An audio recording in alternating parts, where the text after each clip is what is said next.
Hey, hi. Good morning to all of you.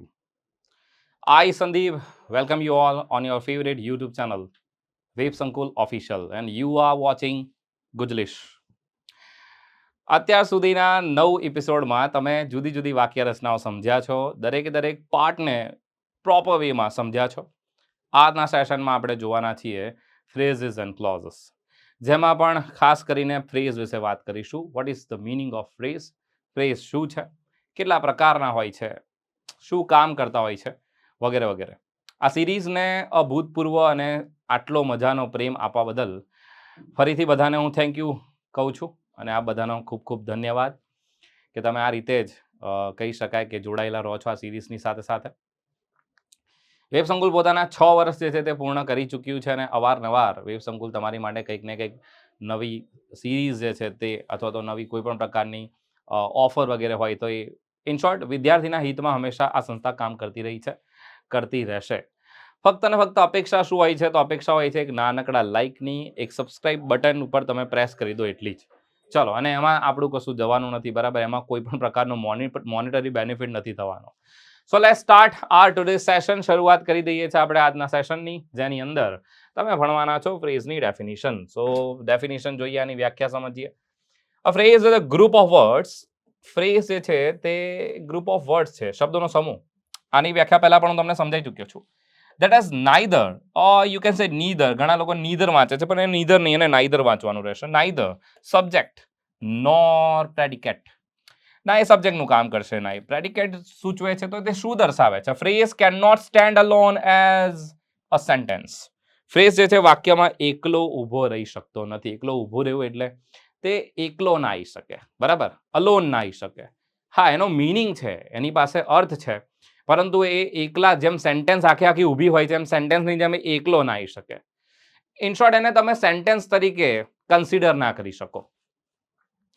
But is used in sentences. પર એ વાક્યોમાં વપરાય છે as single parts of speech. એક parts of speech તરીકે તેનો ઉપયોગ કરવામાં આવતો હોય છે. ઇન શોર્ટ, વાક્ય રચનામાં યુઝફુલ તો છે, પરંતુ એ એકલો સ્ટેન્ડ નહીં કરી શકે. એક વાક્ય રચનાની જેમ એને વાક્ય રચના ના કહી શકો તમે. એનો બીજો ગુણ શું છે? ફ્રેઝિસ પ્રોવાઇડ મોર ઇન્ફોર્મેશન. તે વધુ વિગત આપે છે, માહિતી આપે છે. અબાઉટ, ના વિશે, શાના વિશે? Whatever the sentence is speaking about. વાક્ય શાના વિશે માહિતી આપી રહ્યું છે એના વિશે થોડીક વધારે ઇન્ફોર્મેશન આપે છે. ઇન શોર્ટ, આ માહિતી આપવાનું કામ કરે છે, એડિશનલ ઇન્ફોર્મેશન પ્રોવાઈડ કરે છે રિગાર્ડિંગ ધ સેન્ટેન્સ. જે સેન્ટેન્સ કહેવા માંગે છે તેના વિશે. So let's start. આગળ જોઈએ અને સમજીએ કે ફ્રેઝિસના કેટલા પ્રકાર છે. આજે આપણે ચર્ચા કરવાના છે એમાંથી 2 ફ્રેઝિસની. બધા ફ્રેઝિસ એક જ વિડીયોમાં નથી લઈ લેવાના. જેમ આપણી મેથડ રહી છે, સ્ટેપ બાય સ્ટેપ, બિલકુલ શાંતિથી, હળવેથી આપણે જઈશું, અને તમને દરેકે દરેક શબ્દ પહેલા ઓળખતા આવડી જવો જોઈએ. પહેલા મેં તમને સમજાવ્યું આના પહેલાના સેશન્સની અંદર પ્રેડિકેટ શું છે, સબ્જેક્ટ શું છે, પ્રેડિકેટની અંદર કઈ કઈ વસ્તુ આવે છે, સબ્જેક્ટની અંદર કઈ કઈ વસ્તુ આવે છે. આગળના સેશન્સની અંદર આપણે પાર્ટ્સ ઓફ સ્પીચને પણ ભણવાના છે. સેપરેટલી નાઉન ભણાવીશ, પ્રોનાઉન ભણાવીશ, વર્બ શું છે, એનું ફેમિલી શું છે, બધી જ વસ્તુ આપણે સ્ટેપ બાય સ્ટેપ ભણવાના છે. સર, ઓલું ડાયરેક્ટ ઇનડાયરેક્ટ આવશે, બધું આવશે. શાંતિ રાખો, કોઈ ઉતાવળ આપણે નથી કરવાની. આ સિરીઝ કોઈ સ્પર્ધાત્મક પરીક્ષાને ટાર્ગેટ કરીને નથી. આ સિરીઝ એવા તમામે તમામ વિદ્યાર્થી મિત્રો માટે છે, તમામે તમામ બાળકો માટે છે, તમામે તમામ પ્રૌઢ વ્યક્તિઓ માટે છે, તમામે તમામ ગુજરાતી માટે છે કે જે ઇંગ્લિશને કંઈક અલગ રીતે જાણવા માંગે છે, સમજવા માંગે છે, શીખવા માંગે છે. વધારે સમય ન લેતા આપણે કોન્ટિન્યુ કરીશું. નાઉન ફ્રેઝ જે છે તે શું છે? શબ્દ પરથી ખબર પડી જાય કે આ નાઉન, આ પોતાની અંદર નાઉન જે છે તે સમાવીને રાખશે. A noun phrase is a group of words. શબ્દોનો સમૂહ that have a noun. એમાં નાઉન હશે or pronoun.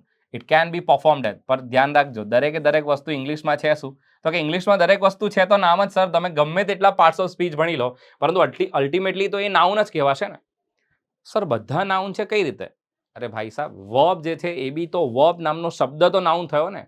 અડવર્બ નામનો શબ્દ તો નાઉન થયો ને. એડજેક્ટિવ નામનો શબ્દ તો નાઉન થયો ને. આ બધા નાઉન જ કહેવાશે. પ્રોનાઉન ને પ્રોનાઉન કેમ? તો કે પ્રોનાઉનને અમે પ્રોનાઉન તરીકે કઈ રીતે ઓળખીએ છીએ? નામની જગ્યાએ વપરાતા શબ્દને પ્રોનાઉન કહેવાય. તો what is the meaning of pronoun? તો sir it is use instead of noun or you can say in lieu of noun or you can say as a replacement of noun. Replacement તરીકે use કરો છો તમે. નામની જગ્યાએ વપરાતો શબ્દ સર્વનામ કહેવાય છે. તો આઈડેન્ટિફિકેશન છે ને, ઓળખો છો, કયા નામે ઓળખો છો? પ્રોનાઉનના નામે ઓળખીએ છે. તો પ્રોનાઉન નામનો શબ્દ શું છે? નાઉન જ છે ને. હા. So, a noun phrase is a group of words that have a noun or pronoun. It can be performed. તે કાર્ય કરી શકે છે, પરફોર્મ કરી શકે છે એઝ અ સબ્જેક્ટ તરીકે, એન ઓબ્જેક્ટ કર્મ તરીકે પણ આવી શકે, કર્તા તરીકે પણ આવી શકે, or a complement in a sentence પૂરક તરીકે આવી શકે છે. વાક્ય રચનામાં પૂરક તરીકે. પૂરક એટલે જે પૂર્તિ કરતું હોય વાક્યની, પૂર્ણ કરતું હોય વાક્યને. લેટ્સ સી એક્ઝામ્પલ જોઈએ. Can you land me a pencil? Land એટલે ઉધાર આપવું કહેવાય છે. આના માટે બીજો એક શબ્દ વપરાતો હોય છે જેને આપણે બોરો કહેતા હોઈએ છીએ.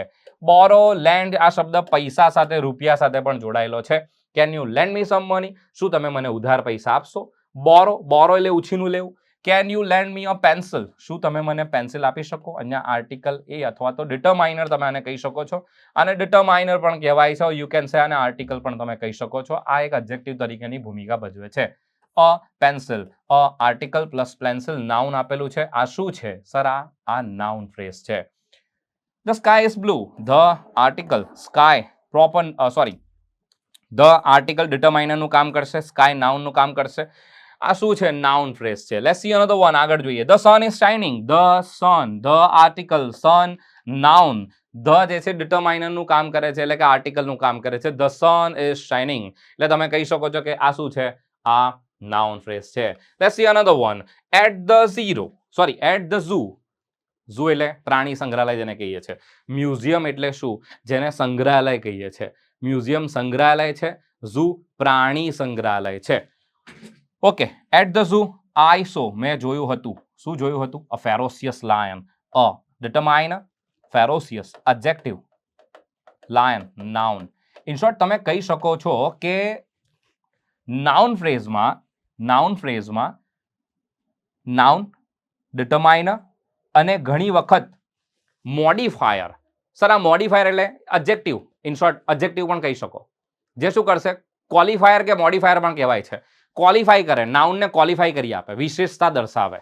લાયન સિંહ, ફેરોસિયસ લાયન, ક્રૂર, ઘાતકી, ખુખાર સિંહ. બરાબર. તો ખુખાર શું છે સર? આને ક્વોલિફાય કરે છે. બરાબર. મોડિફાય કરે છે નાઉનને. ગાડીને નથી આપણે કહીએ છીએ મોડિફાય કરેલી છે. હા. સો મોડિફાય કરવું, નાઉનને મોડિફાયર, આ મોડિફાયર તરીકે પણ યુઝ થાય છે. A ferocious lion. Let's see another one. હવે જોઈશું આપણે એડજેક્ટિવ ફ્રેઝ. એડજેક્ટિવ પરથી ખબર પડી જાય કે આ સર વિશેષણ દર્શાવતો ફ્રેઝ હશે. An adjective phrase is a group of words that consist of an adjective. જેમાં adjective હશે. નાઉન ફ્રેઝમાં નાઉન હતો. adjective ફ્રેઝમાં adjective જોવા મળશે. It qualifies, વિશેષતા દર્શાવે છે. It qualifies the noun or pronoun in a sentence. શું કરશે? તો કે નામ કે સર્વનામની વિશેષતા દર્શાવે છે. ટાઈપ્સ ઓફ ફ્રેઝિસ જોઈ લઈએ. Sunil is a well behaved boy. Sunil એક યોગ્ય રીતે વર્તન કરતો છોકરો છે. વેલ બિહેવ્ડ, વેલ મેનર્ડ નથી કહેતા. બહુ સારો, સભ્ય, વેલ બિહેવ્ડ, યોગ્ય રીતે વર્તન કરતો, જેનું વર્તન યોગ્ય છે તેવો. He has a very interesting life. તેની જિંદગી ઘણી ઇન્ટરેસ્ટિંગ છે. તેની પાસે ઘણી રસપ્રદ લાઈફ છે. તેની પાસે ઘણી રસપ્રદ લાઈફ છે. આ માલિકી દર્શાવતું છે. આને આ રીતે ના વંચાય પર કે તેની પાસે રસપ્રદ જીવન છે. નહીં, એવી રીતે નહીં. તેની જિંદગી ઘણી રસપ્રદ છે. They lived in a house made of stones. તે એવા ઘરમાં રહે છે કે જે પથ્થરનું બનેલું છે, જે સ્ટોનનું બનેલું છે. તો મેડ ઓફ સ્ટોન્સ શું છે સર? આને આપણે એડજેક્ટિવ ફ્રેઝ કહીએ છીએ. વેરી ઇન્ટરેસ્ટિંગ, લાઈફ પર કેવી? તો કે ઇન્ટરેસ્ટિંગ. બોય છોકરો, નાઉન પર કેવો? વેલ બિહેવ્ડ. તો આ બધા શું દર્શાવે છે સર? આ એડજેક્ટિવ સૂચવે છે. Her life was full of happiness. Life તો છે પરંતુ કેવી છે? તો કે ફૂલ ઓફ હેપીનેસ, ખુશીથી ભરેલી. તેની લાઈફ કેવી હતી? તો કે ખુશીથી ભરેલી હતી. ક્યારે? બિફોર મેરેજ, લગ્નના પહેલા.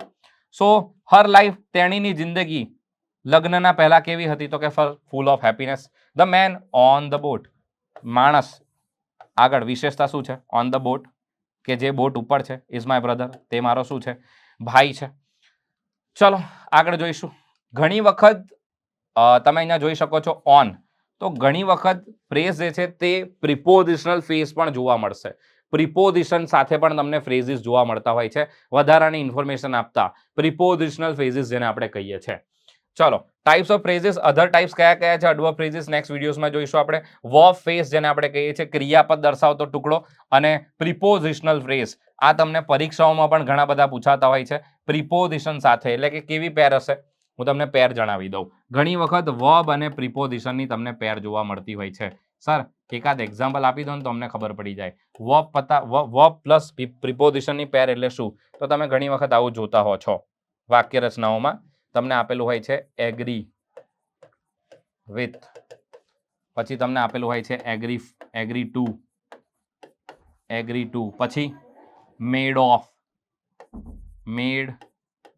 ઓફ, પછી આપેલું હોય છે મેડ ફ્રોમ. સો આને તમે કહી શકો છો આ પ્રિપોઝિશનલ ફ્રેઝિસ છે, જેમાં પ્રિપોઝિશન અને વર્બ બંનેનો ઉપયોગ થયેલો છે. ફ્રેઝ બીજું કંઈ જ નથી. ફ્રેઝ એટલે એવો એક ટુકડો છે કે જે એકલો સ્ટેન્ડ નથી કરી શકતો. વાક્ય રચનામાં તેનો ઉપયોગ કરવામાં આવે છે. એ વાક્ય રચનામાં ઇન્ફોર્મેશન પ્રોવાઈડ કરશે. સો આ અધર ટાઈપ્સ છે. અન્ય બાબતો પણ, એટલે કે ક્લોઝ જે છે તે પણ આપણે જોઈશું નેક્સ્ટ સેન્ટેન્સની અંદર, નેક્સ્ટ આપણા વિડીયોઝની અંદર. સો આ રીતે જ આજે તમે ભણ્યા છો કઈ બાબત ફટાફટ જોઈ લઈએ. આજે તમે કઈ બાબતની ચર્ચા કરી છે આજના સેશનમાં. સૌથી પહેલા આપણે જોયું છે ફ્રેઝની ડેફિનેશન. ફ્રેઝની ડેફિનેશન શું છે? ફ્રેઝ જે છે ઇન્ડિપેન્ડન્ટ નથી રહી શકતો, એકલો નથી રહી શકતો. Phrase can not stand alone as a sentence, વાક્ય રચના તરીકે ઊભો નહીં રહી શકે. નાઉન ફ્રેઝ આપણે સમજ્યા છે, આ બધા નાઉન ફ્રેઝિસ મેં તમને સમજાયા છે. એના પછી આપણે એડજેક્ટિવ ફ્રેઝ જોયા છે. અધર types adverb phrases, verb phrases અને પ્રિપોઝિશનલ ફ્રેઝિસ જે છે તે આપણે નેક્સ્ટ સેશન્સની અંદર જોઈશું. સો ત્યાં સુધી જોતા રહો વેબ સંકુલ ઓફિશિયલ. આ સિરીઝ જો તમને ગમી હોય, આઈ મીન તમે આ સિરીઝને કોન્ટિન્યુ જોઈ રહ્યા છો, તો તમારે આ ચેનલને લાઇક કરી દેવાની છે, આ વિડીયોને લાઇક કરી દેવાનો છે, આ ચેનલને તમારે સબસ્ક્રાઇબ કરી દેવાની છે. અને હા, આપણે સફળતાપૂર્વક આપણા 10 એપિસોડ અહીંયા પૂરા કર્યા છે. સો આ પણ એક પ્રકારની અચીવમેન્ટ છે. મળતા રહીશું આવા જ સરસ મજાના એપિસોડ સાથે. 11મા 12મા એપિસોડની અંદર કંઈક ખાસ સરપ્રાઈઝ છુપાયેલી છે, જોતા રહેજો આ જ રીતે. એની અંદર કંઈક એવી નવી બાબત તમે જાણવાના છો જે અત્યાર સુધી તમે કદી નથી જાણી. હા, વિદ્યાર્થીઓ ફન ફેક્ટ્સ વિશે પૂછતા હોય છે કે સર આ ફન ફેક્ટ્સ જે છે તે શું હોય છે? ફન ફેક્ટ્સ વિશે કંઈક માહિતી આપી દો. ફન ફેક્ટ્સ ભાષાનું જણાવી દઉં તો કોઈ પણ શબ્દ ઇંગ્લિશ ભાષાનો તમે જોશો કે જેની આગળ તમને શું જોવા મળે છે, તો કે સર ક્યુથી શરૂ થતા જેટલા પણ વાક્યો છે, ક્યુથી શરૂ થતા જેટલા પણ વાક્યો છે, તો એ બધા સાથે યુ હંમેશા જોવા મળશે, કેમ કે એનો ઉચ્ચાર જ એ પ્રકારનો છે.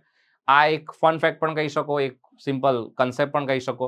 ક્યુથી શરૂ થતા જેટલા પણ વાક્ય તમે જોશો તે બધાની અંદર ક્યુ અને પછી તમને યુ જોવા મળશે. ક્વીન છે, ક્વીઝ છે, ક્વેશ્ચન છે, બરાબર, ક્વાઇટ છે, ક્વિટ છે, આ બધા શબ્દોમાં તમે જોશો તો તમને ક્યુ પછી યુ જોવા મળતો હોય છે. ઇંગ્લિશમાં આવા ઘણા બધા ફન ફેક્ટ્સ છે, બરાબર.